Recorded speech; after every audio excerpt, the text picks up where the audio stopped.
If you are burned out, know that you are not alone. Last week, I shared an epiphany that I had about burnout, and I ran across a very recent video of T-Pain and another video of Alysa Liu, and I knew that it would be the perfect way to follow up that video with some real life examples. By the way, I'm going to share last week's video in the description box, so definitely check that out if you need to change your perspective and relationship with burnout. But these two artists reminded me that not only is burnout common, it shows up in similar ways. And I think watching how they each navigated their workload is such a beautiful example for all of us. Okay, so let's hop right in. So, T-Pain recently posted a 9-ish minute video to Instagram saying that he was taking a step away because he was burned out. So, let's take a look. I think everybody needs this. Burnout is absolutely fucking real. So let's start there because I really feel like that's point number one. Burnout is real and acceptance really is the first step. Even if you have a high tolerance for working under pressure, doing demanding work, churning out whatever you need to churn out at a continuous rate or a fast rate, burnout really can happen to anyone, including you. After Super Bowl, I realized that I accidentally burnt myself out. I've been saying yes to everything, anything that anybody asks of me, I just jump to it. I do everything. And for about 2 years now, I have not really done anything for myself. And I haven't been able to sit down. I haven't been able to relax. I haven't been able to stop moving and anything. So I kind of took charge of that and just kind of took to myself. Y'all, how real is that? Like, I can really feel that he needed that break. And I think that's one of the hallmarks of burnout when you are just churning out and churning out without a break or without the sufficient time to pour back into yourself. It's just inevitable. And it caught my attention that he said, I accidentally burnt myself out. And it just reminded me that we really do have to give ourselves grace because burnout can really sneak up on you. No, that's why I haven't been streaming on Twitch. So, I apologize for not streaming, but I appreciate, y'all patience with me and all that shit. But I haven't even been recording the process of working on this because I just need a moment where I'm not just constantly entertaining somebody. I need a moment to where I can actually do something for me, and it's not for the entertainment purposes. It's not for content. It's not for any of that shit. I just want to be left alone for a while. Yes. Yes. You have to find time where you're not entertaining people, where you're not always doing things for other people. And I also want to point out in the video that he said, I have been saying yes to everything. And that's such a good question to ask yourself. Am I stretching myself too thin because I am literally committing myself to every single thing that everybody asks of me without taking the time to pour back into myself? And y'all, that's T-Pain. I'm sure he has a team. I'm sure that he delegates and has people who can, offset some of the workload. And still, when you are showing up and saying yes to everything, you have to offset that with time, intentional time to pour back into yourself. And also, don't try to text me now. Hey, my bad, dude. I didn't mean to, sorry if I was just asking. Yeah, everybody thinks they're the only one asking for something. Every person out of the 100 people that asked you something today always think that they're the only person that asked you something today. So just think about it, man. Think about it. You're not the only person that wants something from me.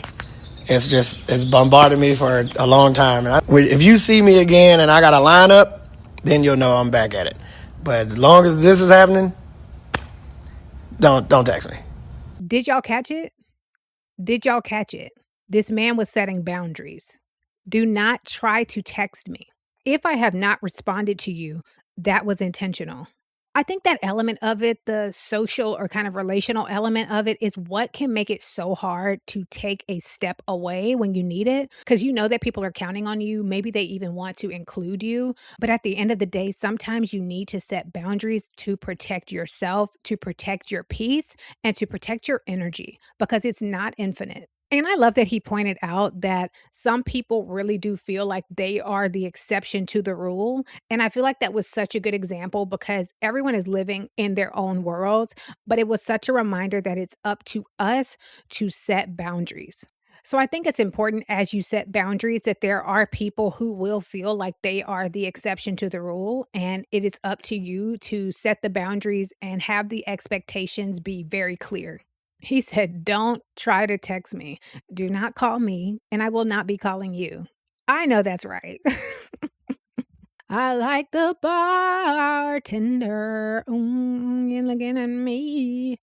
She made us drinks to drink. We drunk 'em, got drunk. T-Pain said, "What I'm writing, it makes sense. She made us drinks to drink. We drunk 'em, got drunk." You gotta follow the text. Follow the text. I've been every day waking up at 8 a.m. working on this thing. And it's been the most peace I've had in so long. I've just been out here in complete silence, just working on this thing, hearing the clank of tools. I needed peace for a minute. I needed to, that's why I haven't been streaming on Twitch. But like, I haven't even been recording the process of working on this because I just need a moment where I'm not just constantly entertaining somebody. I need a moment to where I can actually do something for me, and it's not for the entertainment purposes. It's not for content. It's not for any of that. That part right there, that's hard.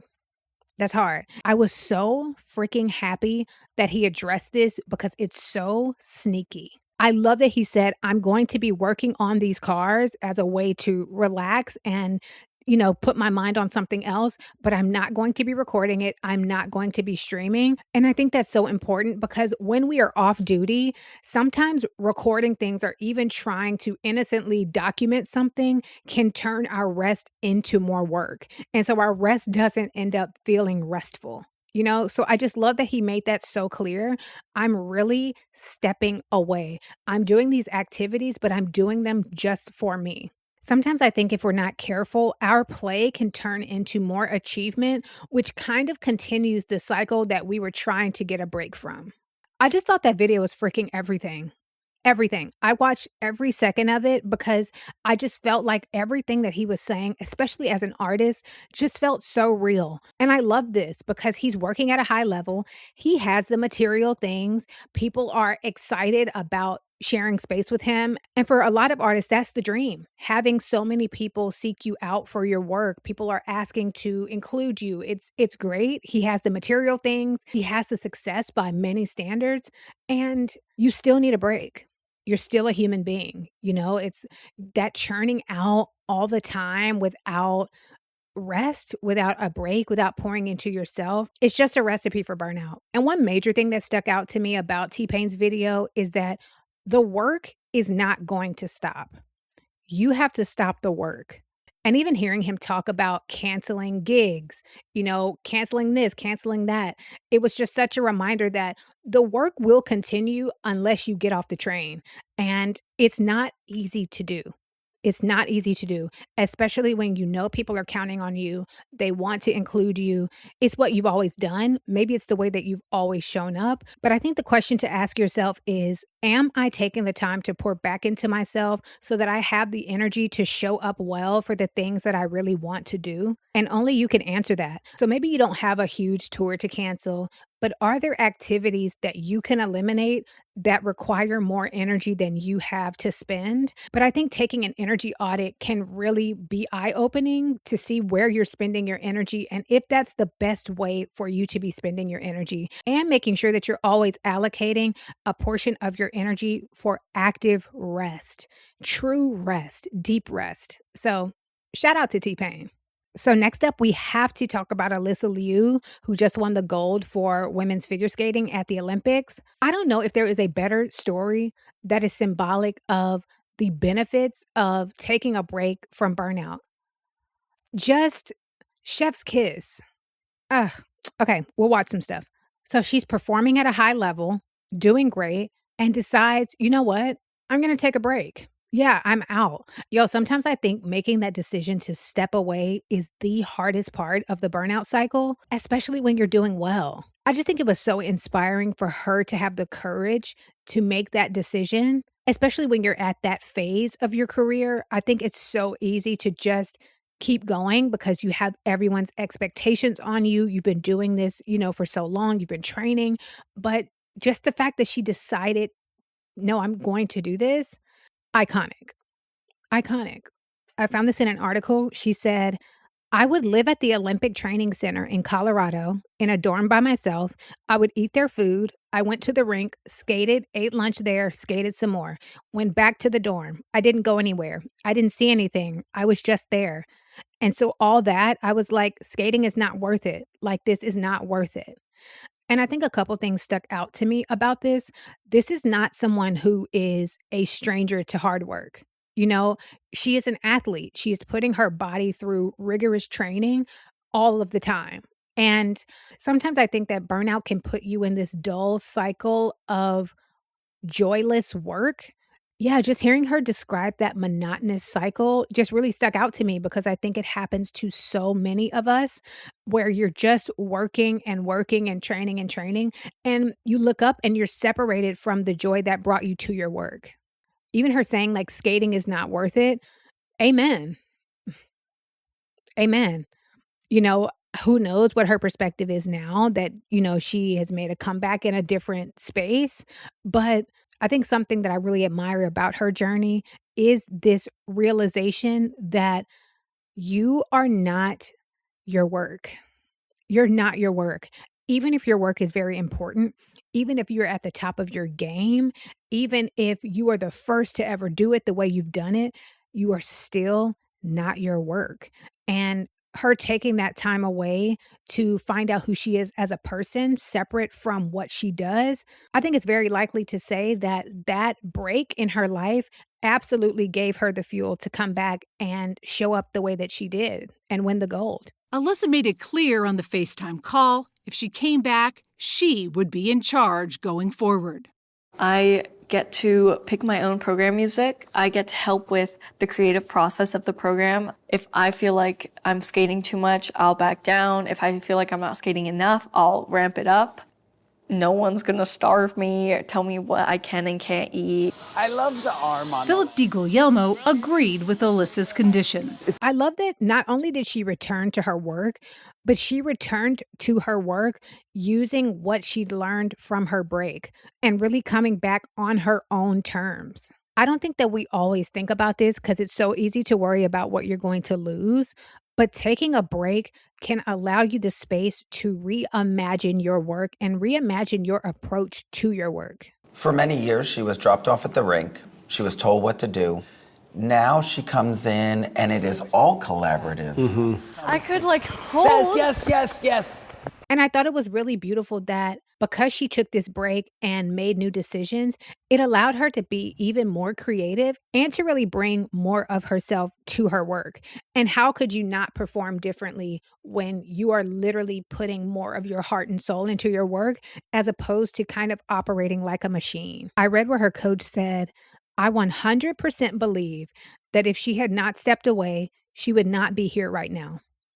Giving her that break, not just stepping away, she shut the door. Her body got healthier. Her mind was sparked. All those things that make you into the person you are. Doing the actual job is only one part of the puzzle. And especially as artists, we hear all the time, you really do need to live your life because living your life enriches your work. Having these experiences is what gives you actual perspective to fuel your art. And I'm so happy he said that because it's not always work harder. Sometimes it really is take a break, live your life because your work will only be better for it. I don't make the rules. Her attachment to her coaches can be literal. This harness and what looks like a fishing pole help reel her in before she falls. But eventually, they have to let her go. No. Nah. This is what it takes to become a champion. Constant pounding. I'm so tired. In pursuit of perfection. I wasn't even expecting to put this in the video. I don't know about you, but that harness situation blessed me. It blessed me. It really did. Because we really do see the shiny gold medal, but we do not see the work The work. And something about seeing her fall multiple times on the ice, even though she is at the top of her game, it was such a reminder of process. And I do think that when it comes to burnout, that rest, it's part of the process. It's not just, I'm going to do the work and I'm going to win. You know, the falling down, the realizing that you need a break, the realizing that you've been doing too much in the wrong direction, whatever it is, that redirection or pivoting or resting is part of the process. And it blessed me. Y'all, I'm just so inspired by Alysa Liu. Like, I really am. She really showed us through her life that you can be the best of the best, take a break, live your actual life, return on your own terms, and win the gold. And one thing I love about people being an example is that if you ever thought that it was impossible, you can no longer say that because you literally have an example. And I would imagine that not every step of that journey for her was easy. I can't speak for her. And I don't want to paint it as though, oh, just take a break, everything will be great. You will still have lessons waiting for you, even if you do the right thing. It was just so inspiring to see two high achieving artists recognize that they need a break. And just that example that taking a break will not rob you of ultimate success. It will not rob you of the things that are meant for you. She said, I don't need this, holding up her gold medal, period. What I needed was the stage, and I got that. So I was all good, no matter what happened. If I fell on every jump, she said, smiling, I would still be wearing this dress. Icon. What an icon. I'm inspired by T-Pain taking the time to pour back into himself after recognizing that he needs to pivot and following that. And I'm so inspired by Alysa Liu's decision and courage to take a break, but y'all also her joy. Her joy. If you have watched that routine, it just looks like, I literally have chills. Like it just looks like absolute freedom, absolute joy, freedom, bliss. It's an energy and it's something that no one can take away from you. So I really do hope no matter where you are in your creative cycle or where you are in reaching your goals, that you can take a moment to pause, remind yourself why you do what you do, and give yourself the space to make a change if needed. But that's it. Love y'all. Just one more night with you. Stars in my toes makes me crinkle my nose. Can't get out of this mood. Can't get over this feeling. I can't get out of this mood. Last night your lips were too appealing, and the just can't seem to get it right. I'm mine, overqualified. Yeah, yeah. Shout out to Durand.